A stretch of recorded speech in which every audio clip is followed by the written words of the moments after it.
Salam,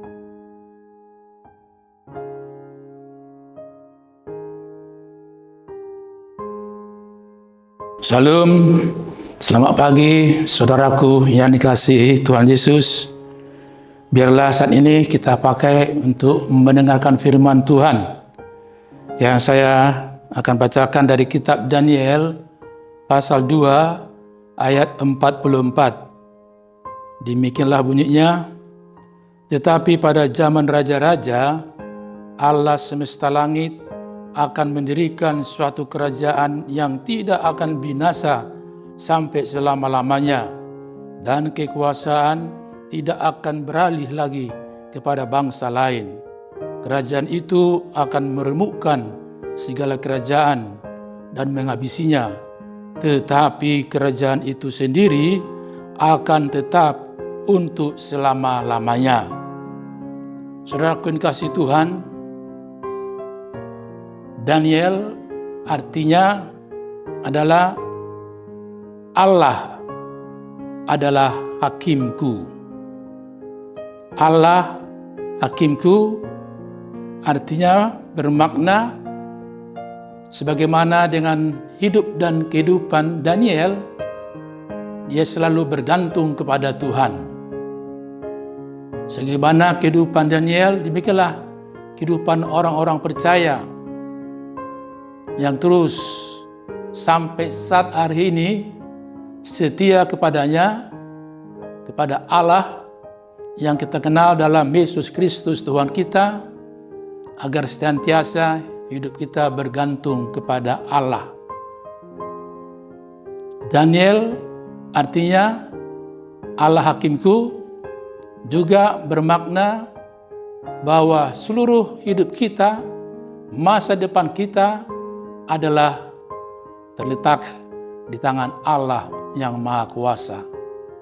Itu sebabnya setelah Daniel memberi makna arti dari mimpi Raja Nebukadnezar, dan disitulah jelas pengakuan dari seorang Raja Nebukadnezar, ternyata Allah Daniel lah yang sungguh-sungguh Allah yang sempurna. Setelah mengetahui makna dari mimpi sang raja tersebut, yaitu menyatakan bahwa kerajaan yang dipimpin oleh Raja Nebukadnezar, demikian juga segala kerajaan-kerajaan yang ada di muka bumi ini akan dihancurkan, akan diluluhlantahkan, akan dibinasakan oleh kerajaan mana? Yaitu kerajaan Allah. Dan itulah sebabnya dikatakan bahwa Dia akan meremukkan segala kerajaan dan menghabisinya, tetapi kerajaan Allah tidak akan pernah mengalami perubahan, tapi akan tetap. Untuk kapan? Untuk selama-lamanya. Apa maknanya itu? Demikianlah juga kita orang-orang yang percaya hidup dalam Allah yang kita kenal dalam Yesus Kristus, agar kita juga senantiasa menggantungkan hidup kita, menggantungkan masa depan seluruh kehidupan kita hanya kepada Dia, Allah yang kita kenal dalam Yesus Kristus. Sebab itu barang siapa yang percaya kepadanya tidak binasa, melainkan beroleh hidup yang kekal. Dan itulah pesannya kepada kita. Kerajaan Allah adalah kekal. Oleh sebab itu, siapa-siapa yang menjadi penghuni kerajaan Allah, maka hidupnya pun akan kekal. Indah bukan? Ayo, mari bagi gas kita. Jangan lagi timbang sana, timbang sini. Tapi arahkanlah hidup kita senantiasa bergantung kepada Dia, Tuhan yang terus-menerus memperhatikan kehidupan saudara dan saya. Sampai kapan?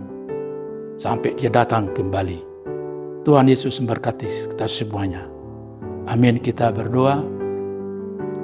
Terima kasih Allah Bapa yang baik, yang telah menyapa kami dengan firman-Mu, di mana Tuhan kerajaan-Mu sungguh luar biasa. hanya kerajaan-Mu lah yang akan menghabisi, menghancurkan segala kerajaan yang ada di muka bumi ini. Jadi Tuhan, yakinkan kami agar kami sepanjang hidup kami, selama kami bernafas, kami tetap menggantungkan hidup kami, masa depan kami hanya ke dalam tangan pengasihan-Mu, kepada Allah yang kami kenal dalam Yesus Kristus, Tuhan dan Juru Selamat kami. Tatap tilitlah seluruh anak-anak-Mu Tuhan, dimanapun mereka berada, Engkau ada dalam kehidupan mereka. Bahkan Engkau telah menyediakan masa depan yang indah dalam kehidupan mereka. Kiranya Tuhan, Engkaulah senantiasa yang tinggal diam dalam kami, dan kami pun tinggal diam dalam Engkau. Terpujilah nama-Mu kekal sampai selama-lamanya. Amin. Anugerah dari Tuhan Yesus Kristus dan kasih Allah Bapa dan persekutuan Roh Kudus menyertai kamu. Amin.